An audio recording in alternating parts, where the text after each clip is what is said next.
Dans cette vidéo, je vais partager mon pronostic entre le Torino et le Hellas Vérone. Donc avant, n'hésitez pas à vous abonner et activer les notifications pour être alerté lorsque je publie une nouvelle vidéo. Donc les amis, encore une fois, max de pouces bleus pour la dernière cote que je vous ai fait encaisser sur YouTube.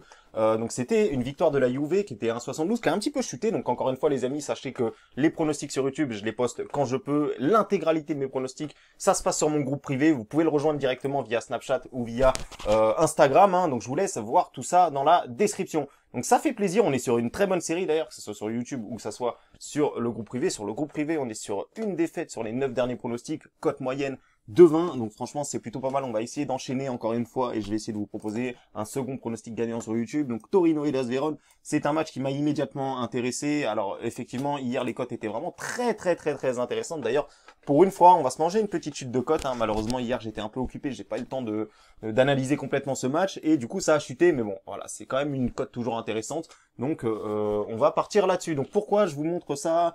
Déjà on va commencer par l'analyse. Donc déjà le Hellas Vérone qui avait fait un très bon match contre l'Atalanta, ils ont réussi à stopper la série de victoires de l'Atalanta. Donc très bon match nul de la part du Hellas Vérone. Hellas Vérone qui est une équipe difficile à bouger, on peut le voir, même s'il n'y a pas trop de victoires ici, il y a quand même très peu de défaites. Ils enchaînent rarement 2 défaites d'affilée, vous pouvez le voir ici depuis la reprise. Du côté du Torino, c'est une équipe qui a eu pas mal de bons résultats ces derniers temps à domicile. Ils sont restés sur quand même 4 des 5 derniers matchs où ils l'ont pas perdu à domicile. Mais bon voilà, après à l'extérieur c'est toujours un peu compliqué. En tout cas le Torino sur ce match-là, je pense que ça va pas se passer comme d'habitude puisqu'ils sont quand même privés de Lukic, qui est joueur très important. Ils sont également privés de Lionko, un bon défenseur. De l'autre côté il y a Amrabat, un très bon milieu qui va manquer également. Donc voilà, franchement il y a 2 absents importants du côté du Torino, un absent important du côté de Hellas Vérone. Malgré tout, l'effectif de Hellas Vérone me semble supérieur sur tous les niveaux, je pense, un peu, à part peut-être en attaque où effectivement Torino a Belotti qui est un meilleur attaquant que les attaquants du Hellas Vérone, mais au niveau du reste de l'effectif, je pense que le Hellas Vérone est plus costaud, plus solide. En tous les cas, il y a aussi un point négatif dans ce pronostic-là, parce que je vous parle pas assez des points négatifs, mais il y a un point négatif dans ce pronostic-là, c'est que le Hellas Vérone n'a plus gagné depuis un petit moment. Il y a beaucoup trop de matchs nuls à l'extérieur, on peut le voir ici. Ils ont pas gagné depuis le 5 janvier 2020 à l'extérieur.